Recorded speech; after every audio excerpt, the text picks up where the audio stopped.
Good morning, afternoon, or evening, wherever you're at, ladies and gents. I am Corey Isagami, your resident tinker and Medarotter, and this is the Medarot News Network, finally back in action after a 2-week hiatus, here delivering you the latest updates and news on our favorite pet-fighting robot series.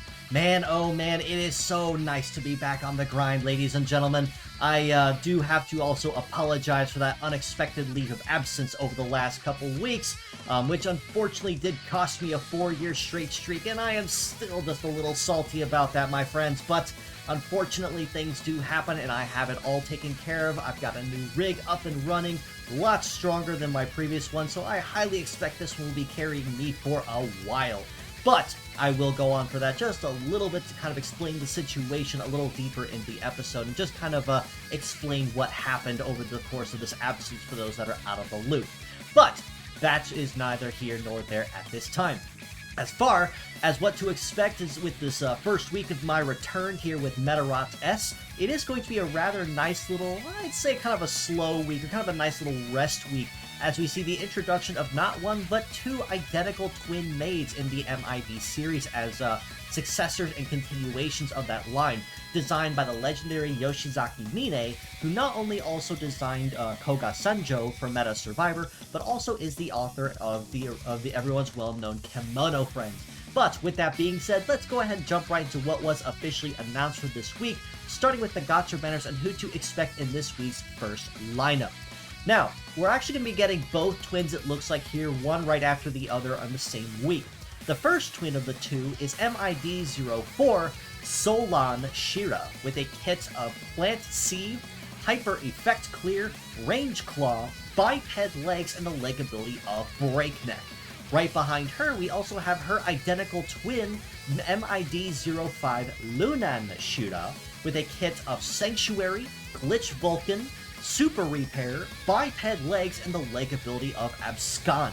Now, the first thing you're going to notice right off the bat between the twins is the obvious sun and moon motif between the two of them, but also the fact that Solan Shura also is packing 2 brand new skills, and Lunan Shura is packing a couple skills that were previously exclusive to only 1 or 2 models at best, or even previously collaboration only. So it's going to be a pretty powerful 1-2 hit combo between both of these particular twin maids. Solan Shura focusing primarily on aggression with Plant Seed, which will basically steal enemy plants such as Charge Plant, First Aid, Super First Aid, Heat Plant, whatever. Steal the uses as long as they are above 1 and put them on the allied side of the field. And then additionally, with Hyper Effect Clear, basically putting a lot of check on checking the enemy for positive buffs and then removing them. However, unlike the original Effect Clear, this one's packing just a little bit more of a punch, with Piercing on top of that to really make it count. Lunan Shura, on the other hand, packing Sanctuary, which was originally exclusive only to Fermion, the successor of the Archangel series, and Glitch Vulcan, which now for the first time on a non-collab model. So lots of very powerful parts to be found and had between just these 2 twins alone, whether you choose to use them as a set, or as a double set, pure sets, or as mixed parts to spread load across each of your team members. Now, for the boosted rates that are going live for both of the banners specifically, because they're putting both of the maids in their own separate banners, are both of the Meta Survivor Beetle mascots. So we're having popular boosted rates for KBT-17 Alpha Soma, with Power Napalm, Power Rifle, Giga Gatling, Biped Legs, and Battle Master, and KWG-17 Bularis Mandi, with Power Sword, Clock Rage, Jet Hammer, Biped Legs, and Close Range. So, if the maids themselves don't necessarily tickle your fancy, and you end up with one or even both of the Beetle-type mascots you see here, you are definitely going to be off to a very strong foot if you're looking for a very powerful all-rounder type, whether it be a shooter type with Alpha Soma, or a close range type with Bularis Mandi. They cover a lot of bases exceptionally well between the two of them, and even if you choose to use them as either pure sets or mixed parts, you will generally never go wrong with the kind of combat that either of them is bringing to the table. Now, for the fierce battles we have for this week, and the final week of August going into September next week, it's going to be a pretty nice wide variety of skills that are available. On this top row, we have GBB-01 Slap Beat with Shoot Boost, Beam, Thunder Shot, Flight Legs, and Radiator, SGT-0 Sagittarius with Suction, Defense and Evade Seal, Flight Legs, and Hidden, and KIN-0 Kintaro with Press, Double Hammer, Biped Legs, and Endurance.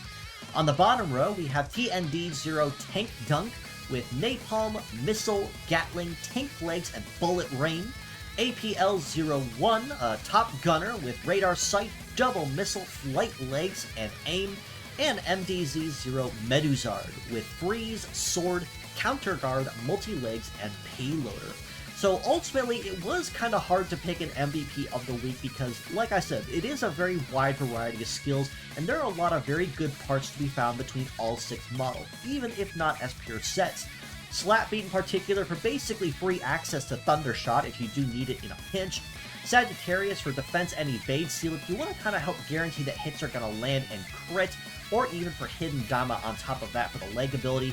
Kintaro most likely for being an iconic model that lots of folks in the Western community will know well, but Hammer having an AoE to flush out enemy leaders is also an incredibly good skill to have. On the bottom row, Tank Dunk honestly is fairly solid for your all-around shooter DPS. Tank Legs with Bullet Rain does give him just a little bit more of an edge when fighting anything with more equipped with fewer shooting parts than the user. Top Gunner, pretty much in the same vein as Kintaro, with Missile being an AoE, being able to flush out enemy leaders, and Meduzard also with a fairly well-rounded melee-oriented kit. For that reason, I honestly have to give the MVP of the week to Meduzard in this case, primarily because, again, it is a fairly good kit that you can use just about anywhere. Freeze you can never go wrong with, Basic Sword you can also never go wrong with, Counter Guard is very solid for being able to reflect incoming melee attacks, and Multi-Legs with Payloader is nice for those melee-oriented females as well. Now, as far as what to expect this week, we got a couple of nice incoming announcements that are coming live both to Medarot S and Meta Survivor. For Meta S in particular, we have 2 events that are incoming. One of them actually has an added perk to it. For the first one, we have a Twin Maids event to celebrate the release of Solon and Lunan Shuda. This time around, we have the opportunity to earn the Maid medal with a mastery in melee, shooting, and healing, and leg masteries in biped, flight, and sea. We can also re-earn, as a previous event reward, OIR 0 Arenzu Dayu, the Cortesian type, with Super Repair, Shoot Boost, Fight Boost, Tank Legs, and Charm. And we can also earn the R-rank version of 2 brand new characters being introduced in Medarot S. And that is the Maid Medarotters Hinata and Sayo. So very excited to see both of those officially drop, as well as their official involvement in the Meta S story once they do officially make their release. This event in particular will be ticket-based, so bonuses will stack per part equipped across the team as you plan to make use of them. However, the nice thing is once you finish farming the event and redeem for all the ticket stuff you want, you're basically done, and you really don't need to farm anything further beyond that. So it will be a fairly easy week and a nice rest and recuperation week, I guess you can call it, with all the exciting stuff we've had over these last couple weeks, with me being gone with a unexpected technical failure hiatus.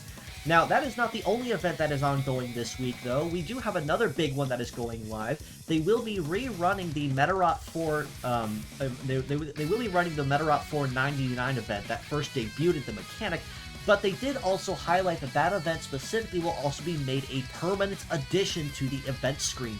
So, unlike limited events that will come and go, this one will be sticking around. So if you've been looking to kind of experiment with some 99 stuff, just to kind of learn how the mechanic behaves or try some stuff out, this is a very good opportunity, and especially if you've missed any of the previous rewards. Now, this event specifically, just as a friendly reminder, is a boss battle and a boss rush event. So this means that you will have to farm boss battle encounters in order to experience and try out that 99 event.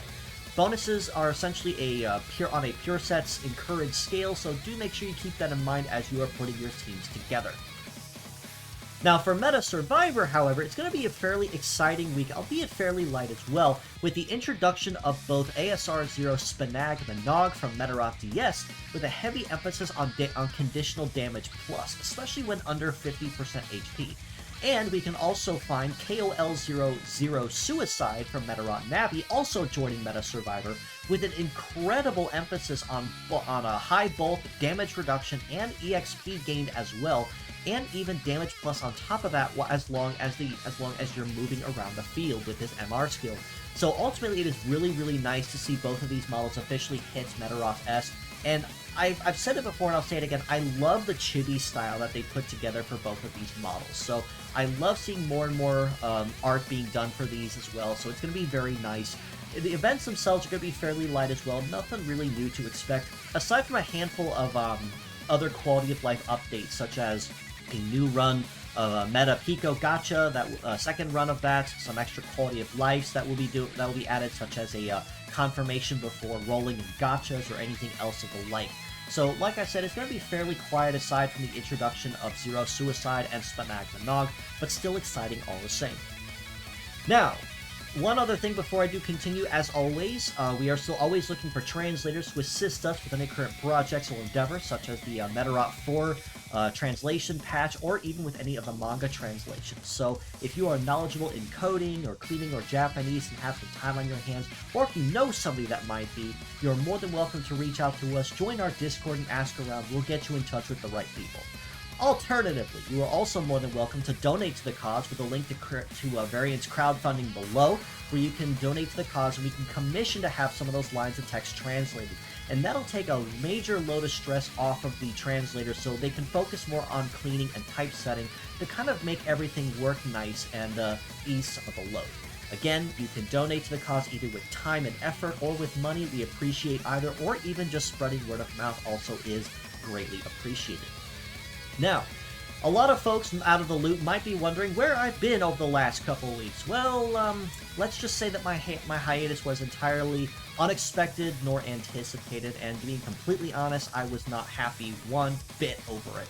But to explain it briefly, one of the hard drives on my old rig failed. According to the tech that recovered my data, it was a overheat of the logic chip. So basically, the computer got locked out of being able to communicate with the solid-state drive, which had all my stuff, and unfortunately, my operating system on it, so it got stuck in endless loading loops. So, unfortunately, I was kind of completely out of commission and out of a rig until I could either get it repaired or upgrade my rig. I did end up choosing the latter with upgrading for some new hardware, which, honestly, I was kind of due for a while. I did put up a GoFundMe on my Twitter and Blue Sky talking about the situation as well, and I am still always appreciative of donations to that while it's still up, to kind of help go toward paying the rig off, since I did have to dip into some very heavy funds in order to purchase that. However, thanks to the new rig, though, I really don't think I should have any major problems with anything going forward.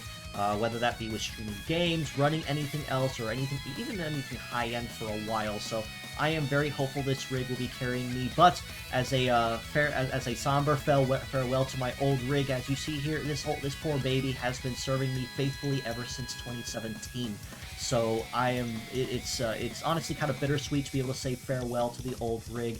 And even with time passes, I may still be able to put it to use somewhere along the line. So I haven't figured out what I'm going to do with it just yet, but I did salvage a couple of parts out of it as well. The old hard drive is now my archive for anything that I will be making continual updates to, and the solid state, unfortunately, is gone. So I was able to get all my stuff off it, thankfully, so realistically, all this needs is just a couple hard drives and it's all set, but it is still a bittersweet farewell to an old friend. So rest in peace to old rig. You have been incredible to me over the last nearly 10 years I've had you. May the new rig carry up where you left off, and I'm looking forward to the new developments that will be carrying me through as time progresses. But with all that being said, that does basically cover everything aside from just a friendly reminder that I am always open for art commissions now that I'm officially back in business again. As you see here, I like to believe my prices are fairly affordable and easy to manage and negotiable. I will do just about anything, as you see here, minus anything NSFW or Gore, so just something to keep in mind. I do leave my DMs open on Twitter, on Discord, or Blue Sky, whatever your social media platform of choice is. Feel free to reach out to me, and we can definitely make something happen. But that does essentially cover everything for this week's episode, though. So it is officially nice to be back on the grind and getting back on the workshop floor again. I was not happy one bit having to lose a 4-year streak to a technical failure. But at the very least, I'm just very glad I have my stuff back, and I didn't have to completely rebuild from the ground up. So that's what's most important. But if you'd like to know more, you're more than welcome to follow us on Facebook at the Medarot News Network page, or the Metabots Forever community on there that I do also run and manage, now currently swelling over 50,000 members and climbing. You can also join us on Discord in the link provided and in the comments below to keep an even closer ear to the ground on the action. That includes any new links to merchandise, fan art, contests, my weekly episodes, or anything else of the like. That is the first place you will hear it before it goes anywhere else on the net. You can also reach out to me personally on Twitter at ItsuGamiKura. Same thing with Blue Sky or Discord as well if you want to reach out to me. I leave my DMs open on purpose for that very reason. So you can either commission me for some potential art, or if you'd like to collaborate with me, which is having you here on the MNN as a guest host, or me stopping in on your channel for a friendly chat or game. I would love to communicate. But bottom line, like I said, it is so good to be back on the grind. I missed you guys, and I hated not being able to give the meta news while I was down and officially out of commission as far as my old rig was concerned. But hopefully, Lord willing, there should not be any more unexpected hiatuses or technological failures.